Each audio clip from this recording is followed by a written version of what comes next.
Hello students, myself Rahul Trivedi. Welcome in my YouTube channel Rahul Sir Bio Trivedi. In previous video, we studied about the spermatogenesis. The main function of the spermatogenesis, the formation of haploid cells from diploid cells और the germinal epithelium से sperm का निर्माण, ये इसका main function था. Today we discuss structure of sperm. शुक्राणु की संरचना के बारे में आज बात करेंगे. Very important topic about the NEET 2021. तो सबसे पहले हम बात करेंगे यहां पर कि स्पर्म के पार्ट कितने होते हैं. आइए फिगर के साथ बात करते हैं. तो सबसे पहले अगर हम देखें तो स्पर्म में जो पार्ट हैं बेटा, 1, 2, 3 और इन तक हम चले जाएं तो fourth part. First part is called head, second part called neck, third part middle piece, and fourth and terminal or the last part of sperm is called tail. तो कितने पार्ट बताए मैंने? 4. The structure of sperm basically divided in the 4 part. First part is called head, second part called neck, third part middle piece and fourth part is called tail. अब detail study करेंगे और साथ में ही NEET के जो previous year questions हैं वो भी करेंगे और संभावित आगे आने वाले क्वेश्चन पर डिस्कस की जाएगी. तो अब सबसे पहले बात करते हैं बेटा फर्स्ट पार्ट की यानी हेड की. हेड की अगर हम बात करते हैं तो हेड में 3 पार्ट आपको दिखाई देंगे. सबसे पहला part cap like structure is called acrosome. Second part haploid nucleus and third part very small amount of cytoplasm.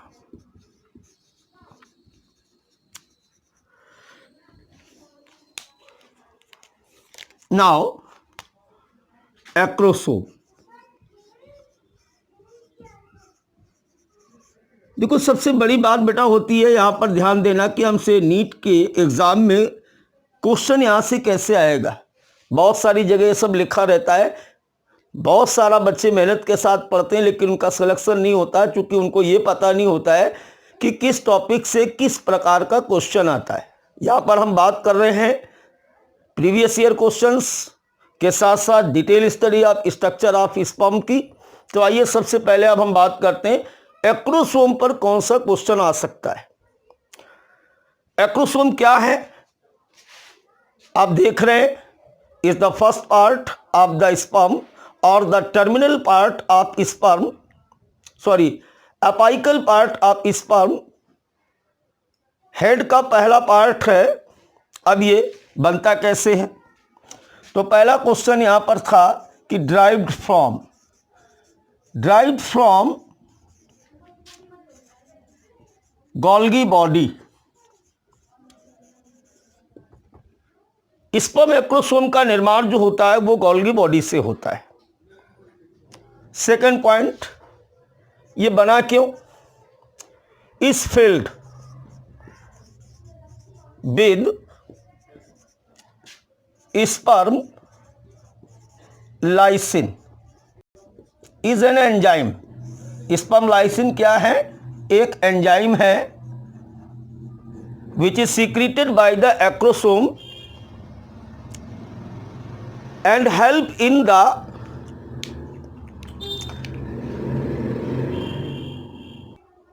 Function of acrosome की अगर बात करें तो मैंने क्या कहा कि filled with the sperm lysin enzymes which is help in the fertilisation.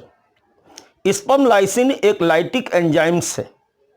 They are secreted from the Golgi body cisternae. ये जो आप देख रहे हैं यहाँ पर एक के ऊपर एक अरेंज हैं, इस the Golgi body cisternae they secreted sperm lysin. ये कैसे हेल्प करता है? डिसॉल्व्ड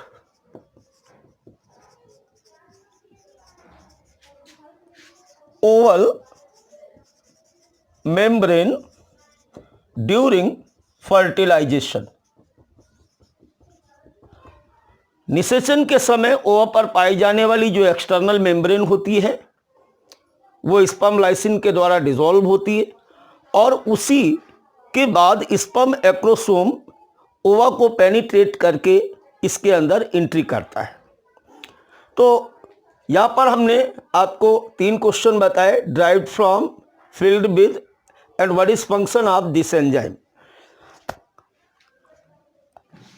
अब बेटा हम बात करते हैं नंबर 2।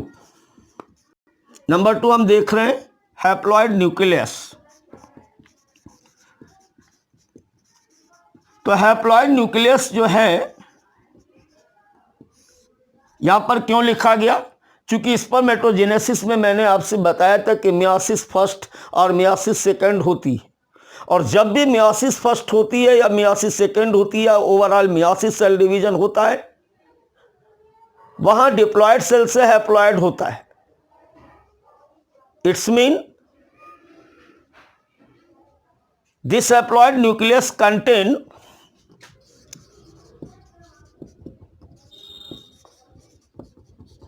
Father chromosome.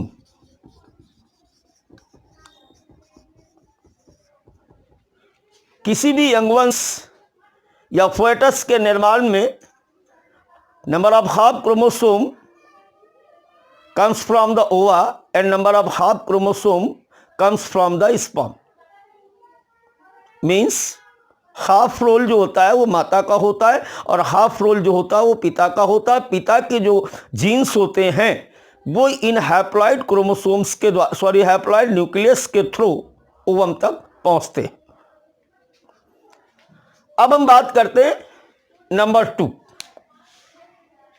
के बाद नंबर 3 यानी साइटोप्लाज्म की।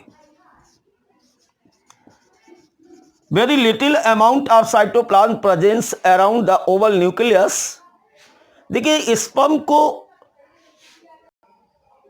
मेल जेनाइटल ट्रैक्ट से फीमेल तक भेजना है, इसे स्विम कराना है, इसे मूवमेंट देना है, तो कम से कम एनर्जी में, कम से कम समय में ये फर्टिलाइजेशन साइट तक कैसे पहुंचेगा? इसलिए जो साइटोप्लाज्म की अनरिक्वायर्ड क्वांटिटी होती है वो स्पर्मियोजेनेसिस के समय डिजनरेट हो जाती। मैंने आपसे पहले ही बात की थी स्पर्मेटोजेनेसिस में। यहां पर केवल क्या बचा? तो यहां पर क्या हम देख रहे हैं कि very small amount of cytoplasm present. तो फर्स्ट पार्ट हमने बात की अभी हेड की, और हेड में एक्रोसोम, हैप्लॉइड न्यूक्लियस और साइटोप्लाज्म पर डिस्कस किया गया। अब हम बात करेंगे नंबर 2 यानी नेक की। नेक यहां पर हम देख रहे हैं ये 2 राउंड स्ट्रक्चर आपको दिख रहे हैं। इसमें से जो ऊपर की तरफ है इसे हम कहते हैं प्रॉक्सिमल सेंट्रियोल, नीचे वाले को हम कहते हैं डिस्टल सेंट्रियोल। प्रॉक्सिमल सेंट्रियोल के बाद सेकंड जो हम देख रहे हैं इसे कहते हैं हम डिस्टल सेंट्रियोल। तो नेक पार्ट में हम देखेंगे तो 2 सेंट्रियोल प्रेजेंस है। First centriole is called proximal centriole and second is called distal centriole, निकटस्थ और दूरस्थ। अब देखिए यहाँ पर जो हम नेक की बात कर रहे हैं, तो नेक में आप देख रहे हैं ऑलरेडी मैंने क्या कहा कि 2 सेंट्रियोल हैं। फर्स्ट सेंट्रियोल को हम कहते हैं प्रॉक्सिमल और दूसरे को हम कहते हैं डिस्टल सेंट्रियोल।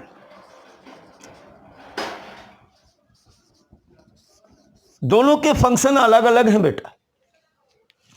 प्रॉक्सिमल सेंट्रियोल, देखिए बहुत ही पिकुलियर क्वेश्चन है बेटा, यहां पर ध्यान देंगे हम कि जो प्रॉक्सिमल सेंट्रियोल होता है इसका क्या फंक्शन है। They help in first cleavage of fertilised ovum.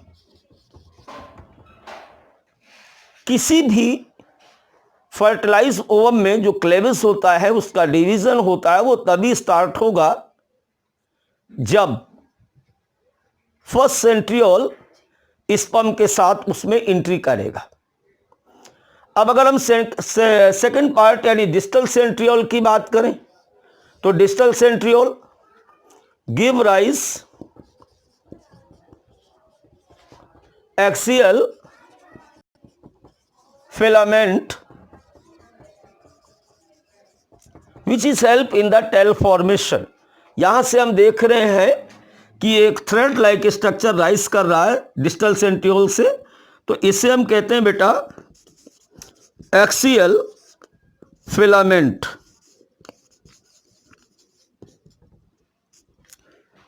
तो इस प्रकार आपने देखा कि नेक में 2 सेंट्रियोल है और दोनों का जो रोल है वो अलग अलग है। फर्स्ट यानी proximal centriole help in the first cleavage after fertilisation and distal centriole give rise a filamentous structure is called axial और the axial filaments. Now we discuss fourth part और the last part of the sperm is called, sorry अब हम बात करेंगे यहां पर third part means middle piece के। Third part की जब बात करें तो इसे हम कहते हैं मिडिल पीस।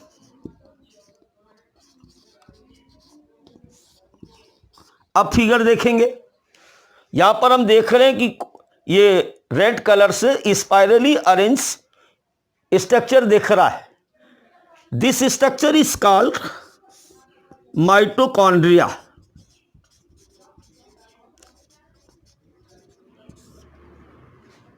तो सबसे पहले यहां पर in middle piece 25 to 30 spirally arranged mitochondria present. ये जो बेटा माइटोकॉन्ड्रिया होते they provided energy during the movement और the swimming of sperm.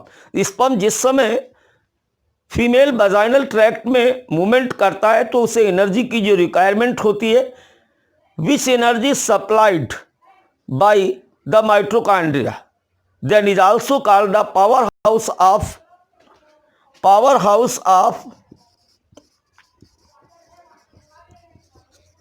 sperm।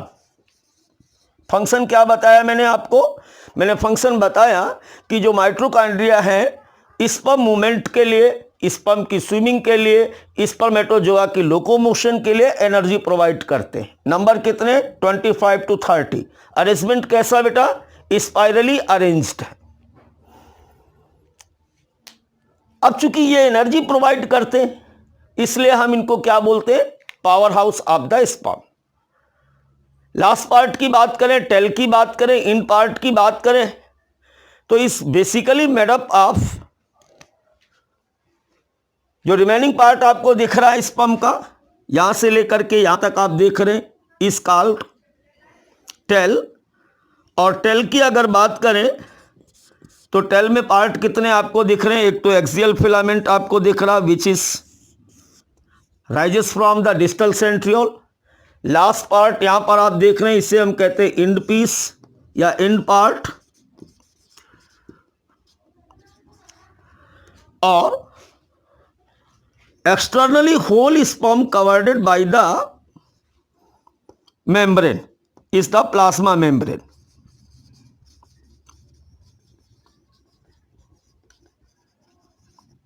I think my point is clear now. तो that is the structure of sperm. एक बार फिर से हम इसको देखेंगे, मेन बातों पर फिर से हम फोकस करेंगे। तो आइए बात करते हैं एक बार स्ट्रक्चर ऑफ स्पर्म की। तो the structure of sperm differentiated in the head, neck, middle piece and tail. Head differentiated in the acrosome, haploid nucleus and cytoplasm. Acrosome derived from the Golgi body filled with sperm lysine enzymes. This sperm lysine help in the fertilization because this enzyme dissolve oval membrane during the fertilization, then sperm entered in the ovum. Haploid nucleus की बात करें तो मैंने आपको बताया कि haploid nucleus इसलिए है क्योंकि इसमें नंबर ऑफ हाफ क्रोमोसोम है। They represented part of father in a young ones formation. Very little amount of cytoplasm presence in the sperm because large amount of cytoplasm is degenerated during the spermiogenesis. अब हम अगर बात करें neck की, neck contain 2 centriole, proximal centriole and distal centriole. Proximal centriole help in the first cleavage after fertilisation and second centriole और the distal centriole give rise axial filaments. Middle piece की बात करते हैं तो 25 to 30 spirally arrange mitochondria presence which is provided energy for the sperm locomotion. Tail की बात करें तो tail is made up of axial filaments, end piece and whole sperm is covered by the plasma membrane. कितने minute? Sperm structure के साथ बेटा अब हम बात करेंगे कुछ स्पेशल टाइप ऑफ क्वेश्चंस की। तो आइए बात करते हैं फर्स्ट क्वेश्चन की। तो sperm move by swimming. Sperm की मोटालिटी के बारे में अगर पूछा जाए कि स्पर्म कैसे मूव करता है तो बाय स्विमिंग, तैरते हुए गति करता है। दूसरी बात, swimming rate is approx 1.5 to 3 millimetre per minute to reach the site of fertilization within 30 minute. Hindi में बात करें अगर तो जैसा कि मैंने आपको बताया, जो स्विमिंग रेट होता है वो 1.5 से 3 मिलीमीटर पर मिनट के हिसाब से ये आगे बढ़ते हैं और इंसेमिनेशन के बाद फर्टिलाइजेशन साइट फैलोपियन ट्यूब तक ये 30 मिनट में पहुंच जाते हैं। नंबर ऑफ स्पर्म पर इंसेमिनेशन, एक इजाकुलेशन में, एक इंसेमिनेशन में स्पर्म की जो संख्या होती है वो होती है 200 to 300 millions. Normal fertility at least 60%।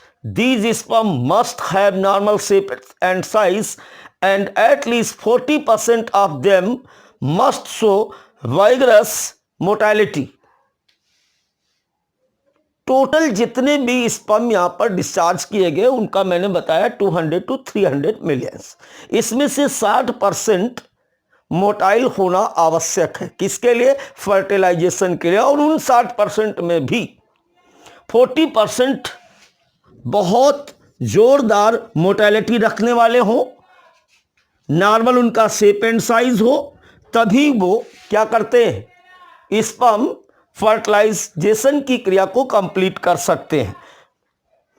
Number of sperm below 20 million अगर किसी भी इंसेमिनेशन में 20 मिलियन से कम है तो वो क्या होता है बेटा, यहाँ पर वो इनफर्टिलिटी की स्टेज होती है, यानी उस मेल के द्वारा बेबी कंसीव नहीं किया जा सकता फीमेल में।